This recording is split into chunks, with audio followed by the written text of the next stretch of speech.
Bueno, buenas tardes. Esperamos que estén muy bien.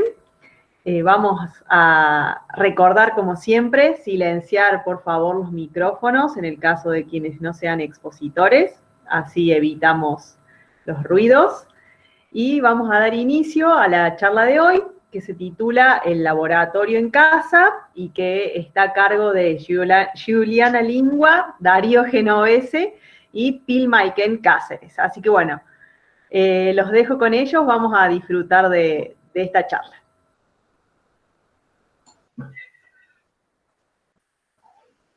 Bueno, voy a comenzar yo. Buenas tardes a todos. Muchas gracias por sumarse y por participar de esta propuesta. Mi nombre es Juliana Lingua y junto con Darío y con Pilmaiken vamos a estar a cargo de este nuevo 30 minutos con Ciencia TIC de este martes, al cual lo llamamos el laboratorio en casa. Darío, vos me pasas las diapos, gracias. Bueno, la idea de hoy no es solamente acercarles propuestas que nosotros pensamos que son interesantes para trabajar en nuestras clases, sino también que reflexionáramos un poco sobre cómo es que se ha ido transformando la concepción de las actividades experimentales y a su vez que pensemos cuál es el rol que ocupan en nuestras propuestas didácticas. Bueno, primero que nada, lo primero que nos interrogamos a la hora de armar esta charla es, bueno, ¿qué son las actividades experimentales? ¿Cómo las definimos? Como todo concepto que está, digamos, enteramente relacionado con el proceso de enseñanza y aprendizaje, ha ido evolucionando casi que a la par del mismo. Por eso le trajimos acá algunas definiciones y la idea de ahora es que, bueno, que analicemos un poco cómo es que se han ido moldeando y transformando en las definiciones que utilizamos actualmente. En la primera, allá estos autores, allá por 1980, hablaban de que las actividades experimentales las definían como actividades que venían como a hacer simplemente un apoyo de los contenidos teóricos, hablaban de, bueno, que permitían la fijación de conceptos. Obviamente hoy en día estas definiciones capaz nos producen un poco de ruido, obviamente estaban totalmente relacionadas a lo que era la escuela tradicional, a la idea del modelo de transmisión-recepción y obviamente relacionado a lo que se entendía por el rol de alumno, cómo se aprendía y cómo se enseñaba. Asimismo, esta definición trae algo bastante interesante a analizar, que, bueno, hablaba de que, bueno, que son actividades que se realizan en un espacio particular, las definía que eran actividades que se realizaban en laboratorio. Esto, obviamente, a lo largo del tiempo fue modificándose. Luego, en 2002, ya muchísimos años después, las pasaban a definir como un conjunto de actividades, pero ya no tan, digamos, empezó como a aparecer en esta definición al alumno, que antes no aparecía el estudiante en la definición, y a su vez se las define, digamos, con actividades en sí misma con objetivos independientes, lo cual es muy importante porque ya deja de ser ligada a simplemente un apoyo del contenido teórico. Unos años después, estos autores, me parece súper interesante que las definen ya como una estrategia didáctica en sí mismo, y esto es sumamente importante porque le dan entidad propia. No solamente vuelve a aparecer el estudiante y el alumno en la definición, sino que a su vez se dice que, bueno, que cuál es el rol que tiene el alumno en esas actividades, y que se la define como un rol activo, bueno, obviamente trae aparejado el modelo constructivista y cuál es el rol que tiene el alumno en los procesos de enseñanza y aprendizaje. A su vez, en esa definición ya se empieza a hablar de que, bueno, que no son actividades que están limitadas o circunscritas exclusivamente al laboratorio, sino que podrían realizarse en otros sitios. Unos años después, en 2011, estos autores, bueno, ya traen como una definición mucho más general y abarcativa, donde hablan de, bueno, actividades o tareas que vinculan la teoría con la práctica, lo cual es, me gusta mucho esto que usan la palabra vinculación. A su vez sigue apareciendo el estudiante en la definición, y una cosa que me parece clave en esta definición es que ya estamos hablando de actividades que van, como dice acá, destinadas, digamos, a solucionar situaciones problemáticas que están relacionadas con la vida. Y esto me parece sumamente importante porque ya hablamos de actividades que no están descontextualizadas de la vida cotidiana, sino que están totalmente relacionadas. Bueno, ya para unos años, bueno, ya súper cercano ahora, Vidal, esta autora, ya ella va a algo mucho más profundo y habla de que, bueno, que son actividades que tienen un potencial transformador, que son actividades que se realizan de manera consciente, y vuelve a hablar de que son actividades con objetivos, intereses y medios particulares, lo cual vuelve de vuelta, digamos, a reforzar la idea de que son actividades que tienen una identidad propia y potencialidades propias, no un mero apoyo como se venía trabajando antes. ¿Por qué pensarán, por qué estamos haciendo este recorrido por cómo fue mutando, cómo fue transformándose la definición o la concepción de las actividades experimentales? Es para que, bueno, reflexionemos que las actividades experimentales están en nuestras propuestas didácticas desde hace un montón. Si bien se ha ido mutando la definición, están ahí. ¿Y por qué están ahí? ¿Son importantes realmente en nuestras propuestas de enseñanza de aprendizaje? Bueno, obviamente, si le estamos dando este espacio hoy y si todos ustedes están presentes acá para escucharnos, es que realmente pensamos que sí, que son importantes y que son claves en nuestras propuestas. ¿Y por qué son claves? No porque a nosotros se nos puso que son claves, sino porque se sabe que tienen un millar de potencialidades y de ventajas. Nosotros acá le traemos algunas de ellas, o en realidad las que consideramos que son las que realmente marcan este tipo de estrategias didácticas. Por ejemplo, que permiten la articulación de los aprendizajes correspondientes a diferentes campos del conocimiento, y esto no es menor, porque facilita la tan deseada y tan buscada interdisciplinariedad. A su vez, fortalece el pensamiento crítico, la competencia negativa de los estudiantes, facilita la interacción entre los estudiantes y de los estudiantes con los objetos naturales, sustancias, herramientas, etcétera. Potencia la motivación, el interés y la curiosidad por las ciencias en general, ya que el estudiante se convierte, digamos, en un sujeto activo en su propio proceso de enseñanza y de aprendizaje.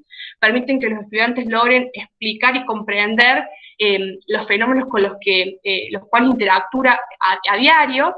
A su vez, como ya venimos viendo con las definiciones, es un tipo de estrategia que, digamos, no queda supeditada al laboratorio o a un aula, sino que puede ser realizada en la casa, en el medio natural, por lo cual son estrategias súper adaptables y dinámicas.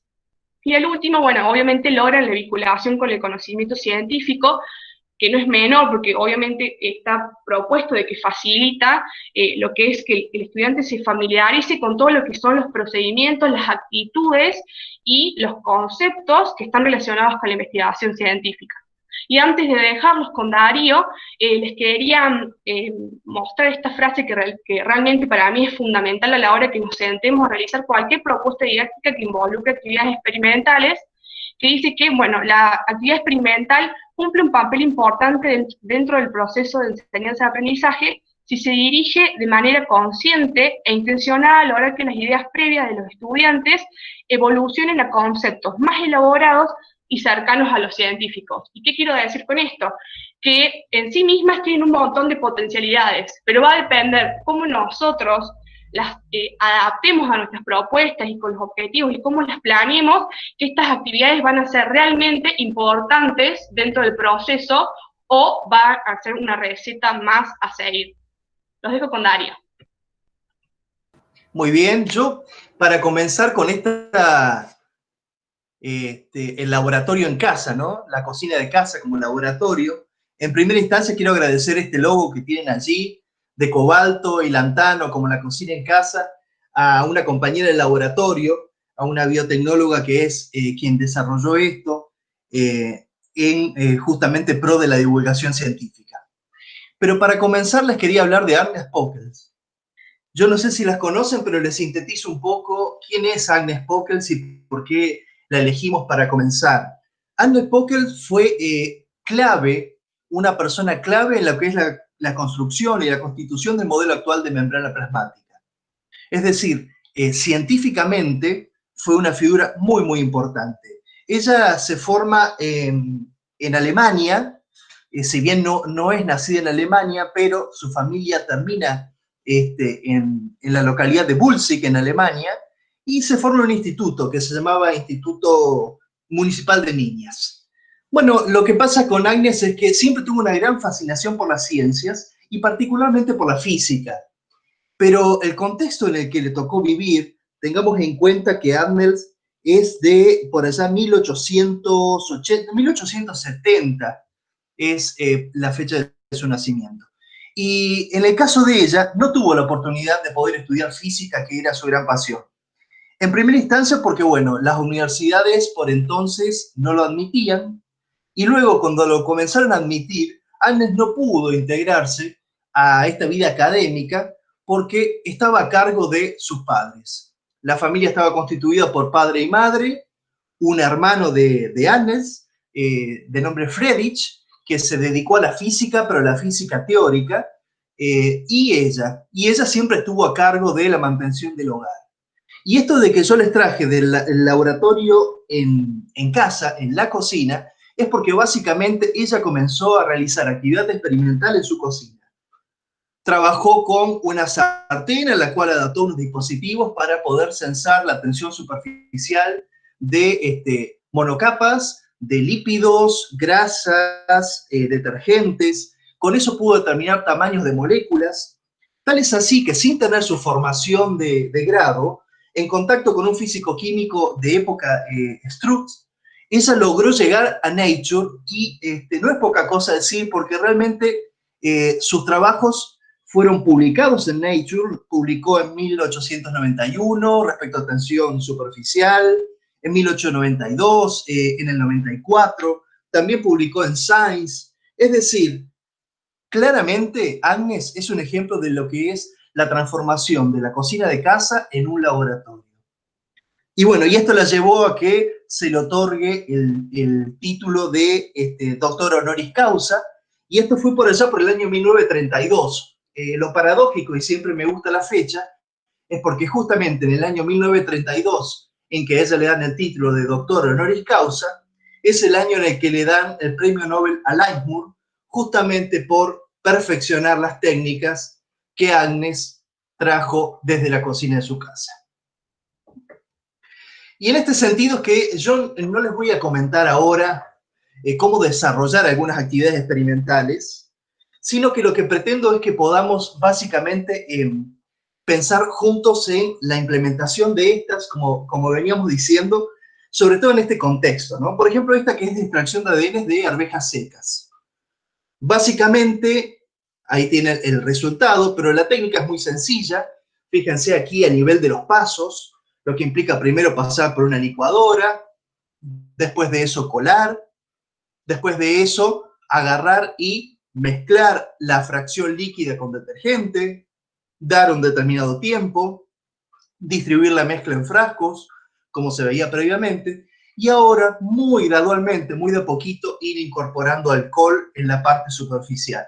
Y justamente esperar que a partir de esa interfase que se establece, empiece justamente a aparecer el ADN que se va a solubilizar en el alcohol.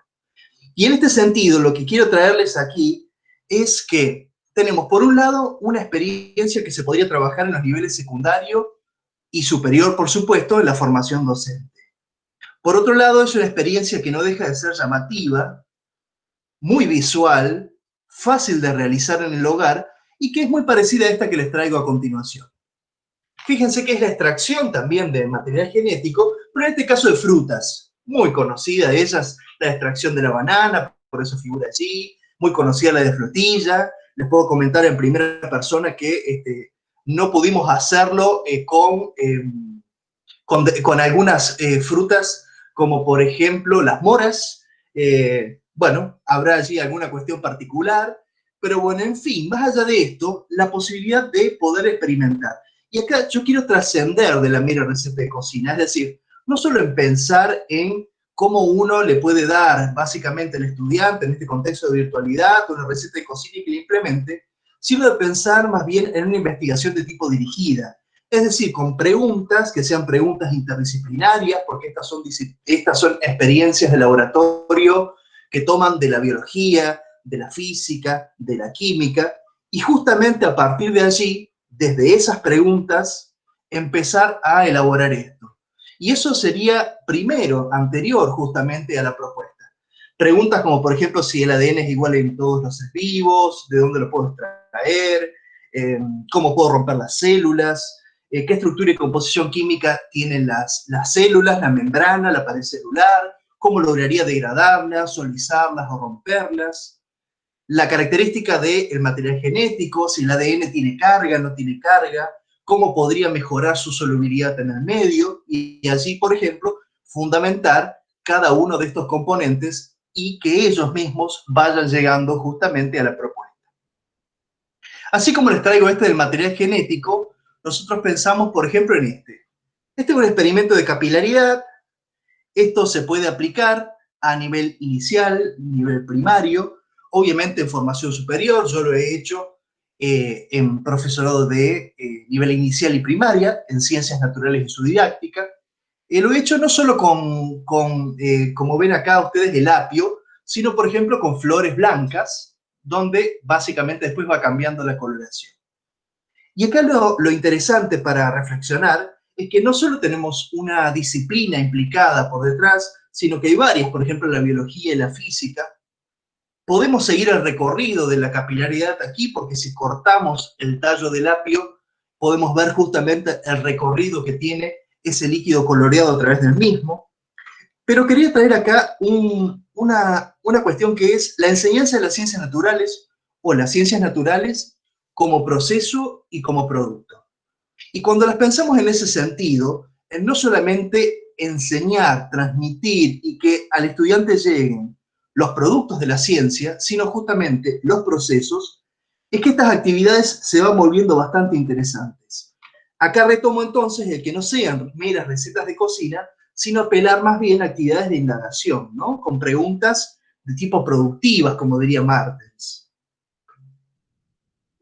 Otro muy clásico, muy conocido es el de la ósmosis. Y traje el de la ósmosis en el huevo porque es muy visual, particularmente el que tienen en pantalla se podría aplicar a nivel primario, a nivel secundario, a nivel superior. Puedo aclararles también que a nivel inicial se suele usar, como se ve en la mano de la figura, el huevo saltarín, y entonces también se usa a nivel inicial, es decir, en jardín de infantes, lo cual implica disolver la cáscara del huevo y, bueno, después seguirlo. Pero si ustedes siguen en la gráfica la parte inferior, donde habla de que las células de los alimentos se deshidratan por ósmosis y también las bacterias que los pueden contaminar, fíjense que ya estamos pensando justamente no solo en la experiencia, sino en los factibles campos de aplicación de este conocimiento. Y cuando habla allí de hacer biofísica, justamente porque quiero traer a colación la importancia de este tipo de actividades para trabajar no solo la disciplina o la multidisciplina, sino la interdisciplina y, por qué no, la transdisciplinariedad. Es decir, que estén en un entramado complejo aportando las diferentes disciplinas hacia una misma construcción. Y entonces una misma actividad experimental puede ser planteada desde diferentes espacios curriculares y trabajar en pos de la misma. Y por último, les traigo la atención superficial. La experiencia es muy sencilla, que implica depositar una fina capa de talco sobre la superficie, por ejemplo, del agua que ustedes observan en este vaso, con una gotita de detergente en la puntita allí del lápiz, como muestra la imagen, tocar la parte superficial. Básicamente, ¿a qué se debe? Bueno, a que el detergente es un agente tensioactivo o surfactante, es decir, va a ser anfifílico, tiene una sección hidrofóbica y una sección hidrofílica. La hidrofílica se queda en contacto con el agua y la hidrofóbica se orienta hacia el aire. Y entonces va a ocupar claramente esa interfase agua-aire que hay en ese sistema. Básicamente lo que ocurre, como pueden ver en estas imágenes, ahí lo tienen en capturas de este contexto. Esto está hecho por Zoom, con nuestro grupo de trabajo, y pueden ver lo que pasa, donde tenemos justamente los vasitos con el talco, y al tocar con el detergente se quiebran, se fracturan las capas superficiales, porque justamente ahora el surfactante se encuentra allí por la superficie de este sistema. Y acá yo les dejo, y luego lo vuelvo a compartir por el chat de esta aplicación, les voy a traer cómo esta actividad se puede profundizar empleando, por ejemplo, estas herramientas. Molecular Mirror, ¿sí? Y una base para obtener moléculas. ¿En qué estoy pensando? En lo siguiente. Molecular Mirror nos permite, como ustedes pueden ver allí en el cuadro naranja que dice butano, elegir determinadas moléculas, y al poner iniciar, lo que podemos hacer es obtener, ahí me ven a mí jugando con esto, pueden ver cómo podemos armar el marcador, es decir, este cubo se puede imprimir o se puede mostrar desde el celular, digamos, desde la pantalla del celular a la cámara, por ejemplo, del ordenador, y así obtener que la molécula se visualice en sus 3 dimensiones, marcando, como se ve acá, justamente la polaridad de determinados enlaces. ¿Y por qué traigo aquí el Molecular Mirror en este caso? El que les pongo en pantalla, que está sacado de la base,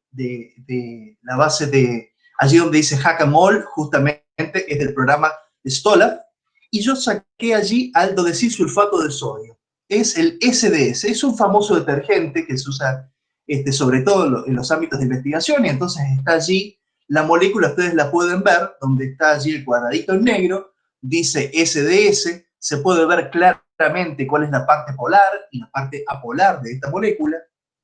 ¿Y por qué la traje a colación? Nosotros, tomando el SDS de esta base, copiamos el PDB, esta formulita implica simplemente copiar con el mouse y pegar, tan sencillo como eso, es decir, que tarda uno un minuto en hacerlo. Lo pega en el Molecular Mirror, el programa que les estaba mostrando, y al darle a iniciar, ustedes pueden hacer esto. Es decir, los estudiantes pueden ahora tener en sus manos al detergente SDS. Y como se ve en la imagen, en el recuadro verde que tengo allí por sobre mi cabeza, se puede uno ya contextualizar cómo en la superficie del agua tenemos el contacto de la parte hidrofílica de la molécula, marcada claramente así en color rojo, hacia abajo, y las cadenas hidrocarbonadas justamente hacia la fase del aire.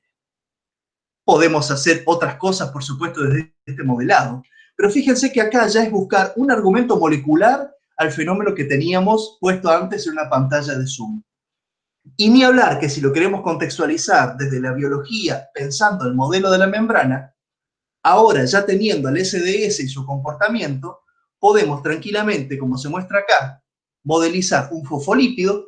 Allí ustedes tienen las 2 cadenas hidrocarbonadas hacia los laterales y justamente el grupo polar que se está desprendiendo hacia el costado, y entonces podemos claramente llevar a los estudiantes a pensar en los modelos de membrana plasmática.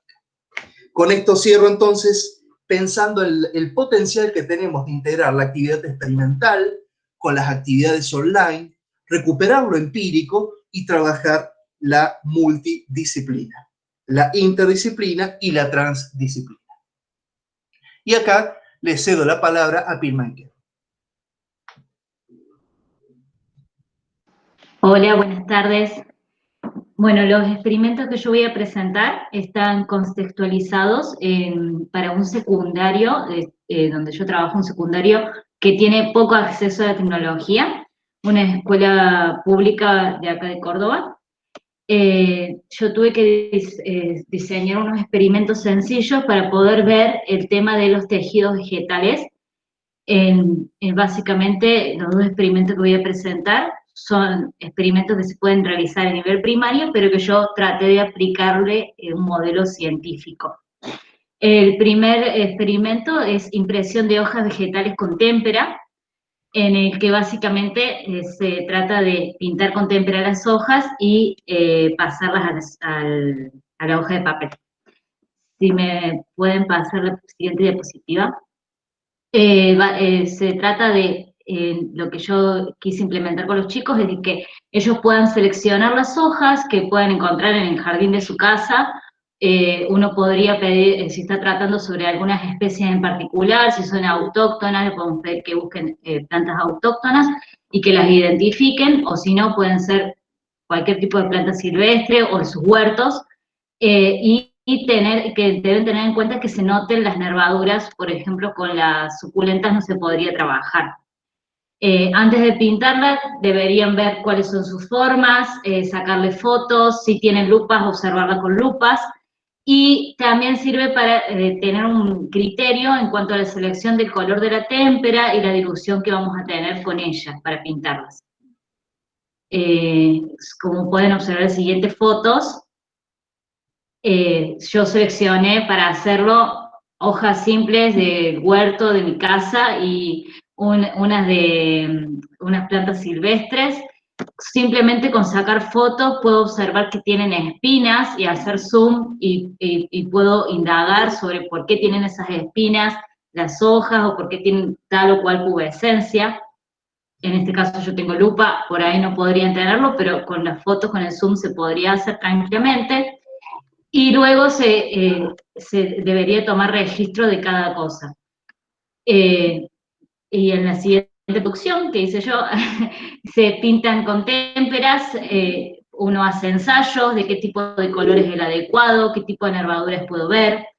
Todo esto se trabaja con un marco teórico previo, en el cual si trabajamos con tipos de tejidos, o si trabajamos solamente con los tejidos caulinares, eso ya va a cada criterio de cada uno, pero lo importante es de que es un experimento sencillo con lo que tienen en la casa, y como vuelvo a remarcar, yo para presentar las actividades en la escuela son todo en formato PDF, muchos no tienen posibilidad de usar aplicaciones fuera de lo que es WhatsApp o Gmail para enviar los trabajos, entonces yo tengo que, digamos, adecuarme a ese contexto, y para que ellos me puedan presentar los trabajos por escritos o por escrito a mano, y son fotos de lo que han escrito a mano, y fotos, en este caso, de la selección de hojas o materiales que utilizan.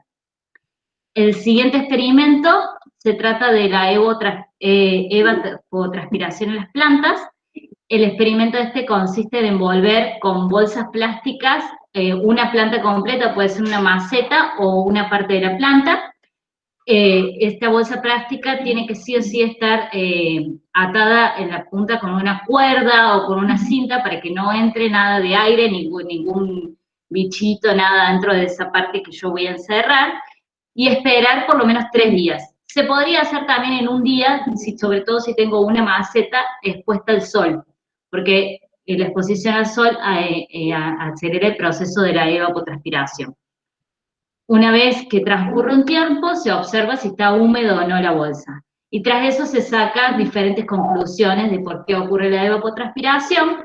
Y también, tanto en este como en el anterior experimento, se puede aplicar el método científico en el sentido de que tienen que poder identificar cuál va a ser su objetivo, cuáles van a ser las hipótesis, qué es lo que esperan obtener en estos experimentos, seleccionar materiales y métodos. Los resultados son muy simples y a simple vista.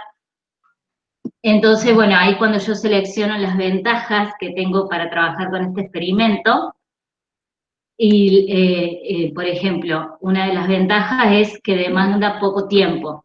El poco tiempo, yo hago mucho énfasis en eso porque justamente yo les entrego la actividad en una fecha y tienen una única fecha para entregarme. Muchos, algunas veces no me entregan, y otros me entregan todo por fotos y no los veo más hasta la siguiente entrega. Tienen muy poca interacción conmigo, entonces yo trato de generar una experiencia significativa en ellos, que a la hora de entregarme los resultados yo pueda visualizar si realmente ellos pudieron comprender el material teórico. Y lo bueno también que tiene de ser un experimento sencillo con cosas de la casa, que lo pueden hacer justamente en un determinado tiempo corto, que no les demanda mucho tiempo, sobre todo si muchos alumnos me han dicho de que tienen problemas para organizarse con el tiempo para resolverlo de otras materias, entonces esto por ahí le da la oportunidad de resolver un experimento en corto tiempo para entregarlo bien y poder continuar con sus siguientes actividades.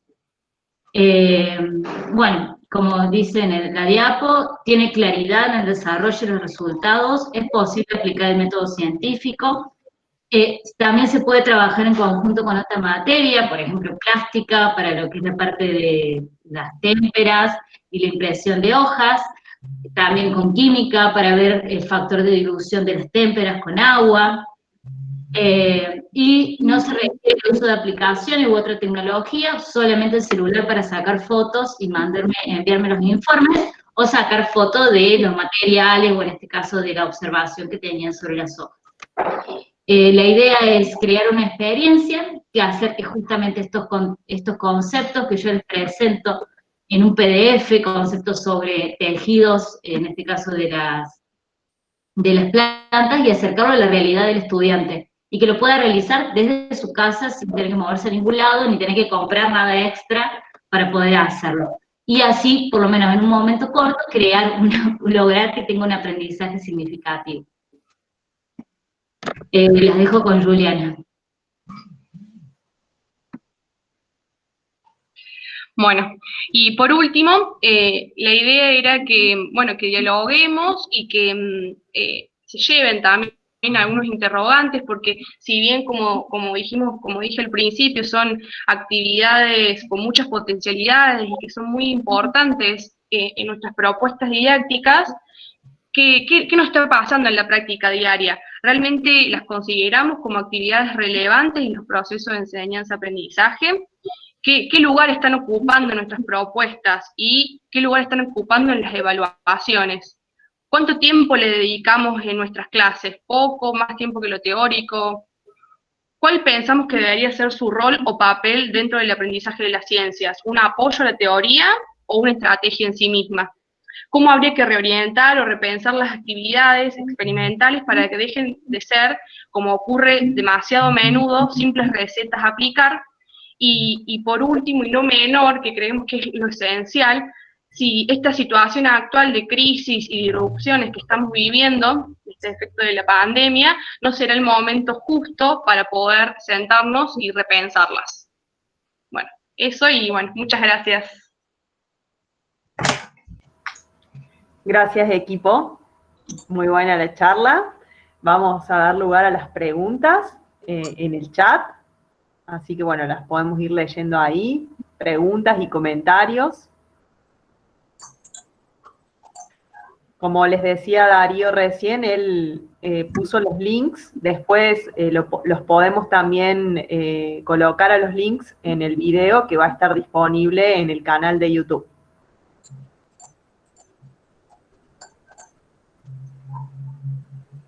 A ver si hay preguntas y comentarios. Bueno, muy interesante la charla, muchas gracias por compartirla.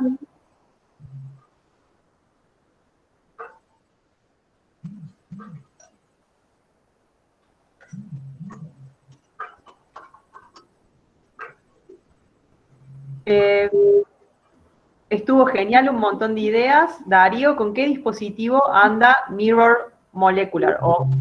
Ahí está. Acá estoy en pantalla mostrándoles el cuadradito con el cual me puse a jugar y luego nos pusimos a jugar a través de Zoom. Básicamente este marcador se imprime allí en la información que puse en el chat y que después acompañamos, Leti, como vos decís en el video. Les da una página, ustedes lo pueden imprimir o simplemente, como les decía, pueden mostrar esa página a la cámara de la computadora y allí les figuran dos programas. Uno es el que automáticamente, apenas ve este cubito, pasa la molécula que elegimos a las 3 dimensiones, una realidad aumentada, y la otra es una base de datos para poder obtener de allí un montón de moléculas y poder seguir jugando. Incluso también la base permite que los estudiantes diseñen sus propias moléculas. Gracias, Darío. Bueno, Julie dice, excelente. Muy buena presentación, felicitaciones. Yo hice hace poco el experimento de extracción de banana para integrar contenidos y les dejé un video haciéndolo yo, para que puedan entregar un informe si no lo podían hacer. Eso dice Karen. Rocío, muy interesante, gracias. Carmen, muy interesante las propuestas, gracias. Noé, muy práctica la charla y con ideas muy aplicables. Isaac, excelente las experiencias. Paola, muchas gracias. Estoy justo realizando el experimento de extracción de ADN con alumnos de secundario. Marisol, muchas gracias por compartir sus experiencias, ya que en estos momentos de pandemia el laboratorio queda como algo como muy lejano de lograr. Carolina, muy buena la charla. Elisa, muy buena la charla, excelentes experiencias. Bueno, mil gracias. Isaac dice, ¿cómo encuentro el video?